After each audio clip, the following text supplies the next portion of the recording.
Hello to all sons and daughters of our great motherland, Africa. Hello to all of you on the continent, in the diaspora, and people of African descent.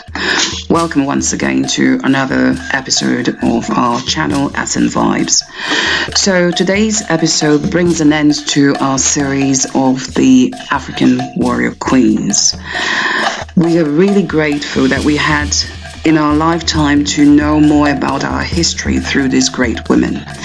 Queen Nzinga Mbende is one of them. She ruled over Congo Kingdom in modern-day Angola. What have I learned from her as a woman? I've learned that she was courageous, bold, and fearless. But one unique thing I noticed about this woman was that she did not allow her age to hold her back. At the age of 70, she still went out there and fought battles and won and came back home victoriously.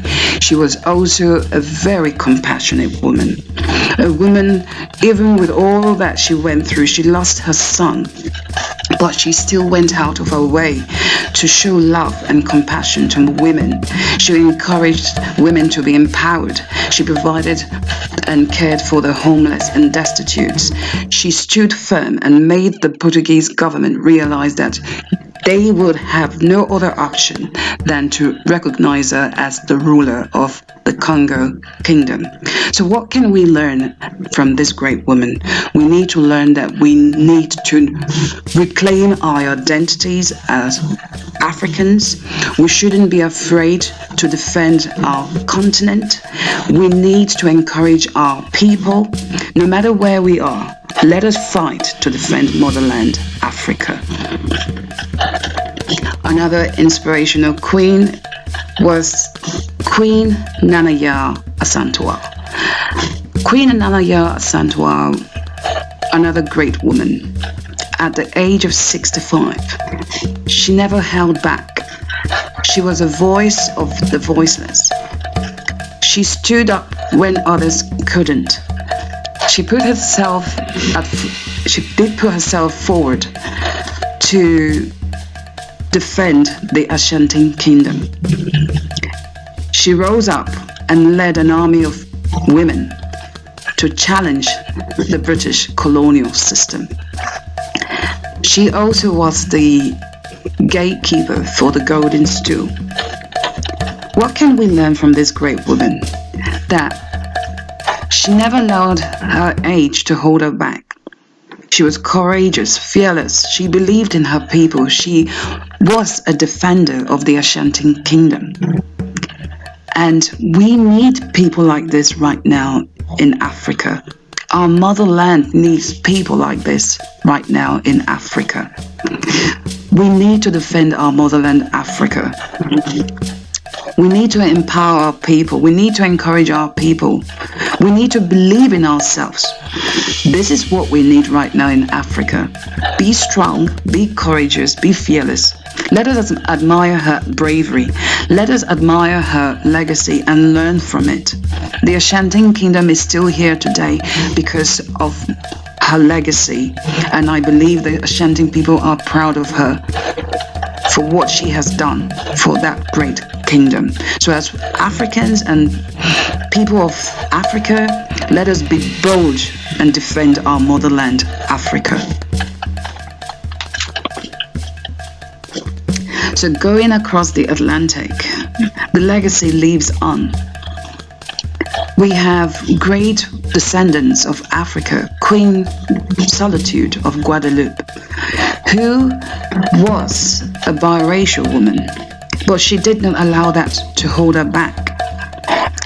She happened to be in the same position like her fellow Africans who were enslaved and ill-treated within a very terrible working condition, an oppressive system by the colonial powers in Guadeloupe. And she voiced her concerns about it. And I admire her courage to stand up for her people and say, enough, we're not going to put up with this anymore. What can we learn from Queen Solitude? We can learn that We shouldn't allow fear to hold us back. We need to fight for what is right. We need to fight for justice. We need to defend our people. We need to defend our motherland, Africa. We need to defend our people in the Caribbean islands, across the entire diaspora, in the West, wherever they are. We need to unite and protect what is ours. One of her famous quotes is "Live or die." And even when she was pregnant, she never gave up. She knew she was going to lose her life, but she made sure that her legacy lived on after her death. Tragically, she was being executed after putting to birth. Let us admire these great women. We need more people like this in our motherland, and we need to awaken that spirit in us as Africans. Now, going forward, we have Floorboard Glitch, another inspirational African queen whose legacy lives on in St. Lucia. She had a similar background like Queen Solitude of Guadeloupe. She was courageous, brave, fearless.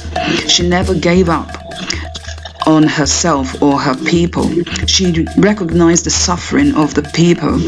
Fortunately for her, she escaped the abuse she received from her slave master. She was even sexually abused by her slave master. And she knew what it's like to face persecution and injustice, and she stood against it and joined the army after escaping the island, an army of slaves, and fought to defeat the British army. So what can we learn from this great woman? That she was courageous, she was brave, she didn't allow her racial profiling hold her back. She stood for what is right, and we need to learn from such legacies. As Black people, as African people, as one people, let us rise up. Let us fight for a good purpose, good justice.